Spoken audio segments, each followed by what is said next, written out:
Assalamualaikum warahmatullahi wabarakatuh. Salam berjumpa dengan saya Ibu Nani Suhartati dalam mata kuliah Mikrobiologi Pengolahan Pangan. Pada kesempatan kali ini kita akan membahas tentang pengaruh pembekuan terhadap aktivitas mikrobia. Sebenarnya pembekuan itu seperti apa sih? Itu merupakan teknik pengawetan yang dianggap paling sukses.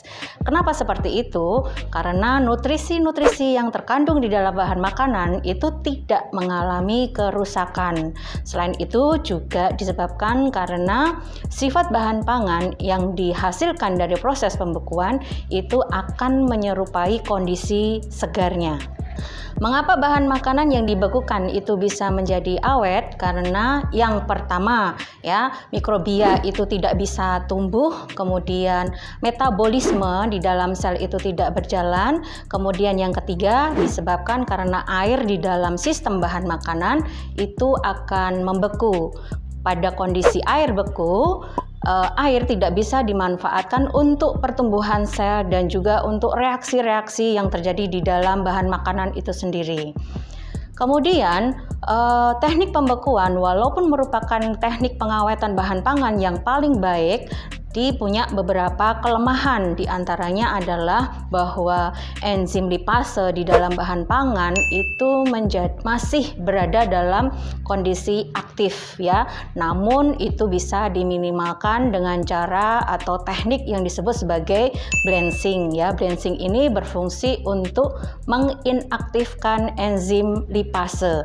Selain itu juga blanching itu mampu menginaktivasi enzim polifenol oksidase.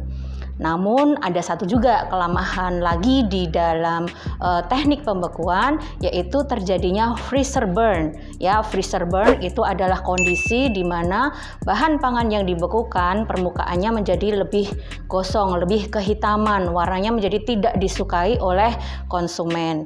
Nah, terjadinya kondisi freezer burn itu bisa dicegah dengan cara penggunaan bahan pengemas atau dengan cara bahan pangan didinginkan terlebih dahulu ya. Ini adalah pengaruh suhu terhadap aktivitas air. Mengapa orang memilih menggunakan kondisi beku untuk menyimpan? Karena di dalam kondisi beku ini air menjadi tidak tersedia. Kalian bisa lihat di sini bahwa pada suhu minus 40 derajat Celcius, aktivitas air itu mencapai 0,68, di mana air di situ menjadi tidak tersedia bagi pertumbuhan mikrobia. Pada kondisi aktivitas air tersebut, hanya beberapa mikroorganisme saja yang bisa hidup, sehingga bahan makanan menjadi lebih awet.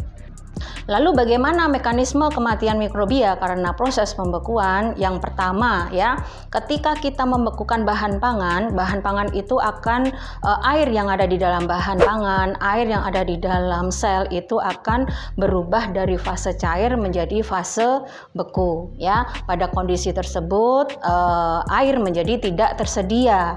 Mikrobia mengalami satu termin yang disebut sebagai cold shock.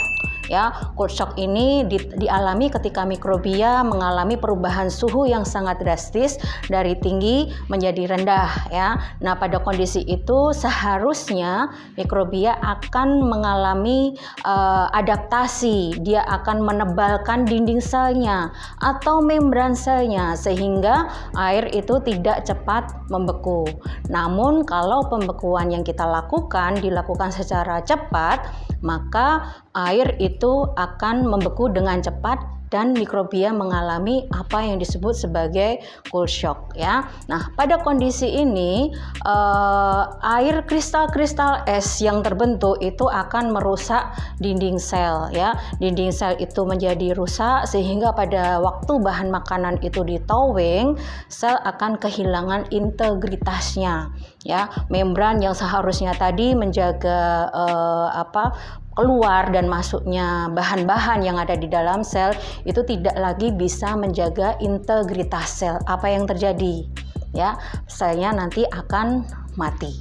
Hal-hal yang perlu diingat dalam proses pembekuan adalah bahwa pembekuan itu tidak akan menjamin bahan makanan itu menjadi aman untuk dikonsumsi, ya, karena mikrobia itu dalam kondisi tidak aktif. Ya, tidak aktif, tapi ada juga yang mati, ya. Yang perlu diingat itu, sehingga bahan makanan yang dibekukan itu harus dipanaskan terlebih dahulu untuk membunuh mikrobianya, ya. Pada kondisi beku, produksi toksin juga masih terjadi, bahkan beberapa produk seperti ayam beku itu merupakan sumber kontaminan atau sumber mikrobia patogen salmonella, ya. Nah, perlu diingat juga bahwa teknik pembekuan itu ada dua, yaitu pembekuan lambat dan pembekuan cepat, ya. Itu juga berpengaruh terhadap bahan pangan yang dihasilkan selama proses pembekuan, ya. Pembekuan lambat akan merusak tekstur, sehingga kita harus perhatikan untuk pemilihan proses pembekuannya. Ya, mungkin itu yang bisa Bu Nani sampaikan pada kesempatan kita kali ini. Sekian, wassalamualaikum warahmatullahi wabarakatuh.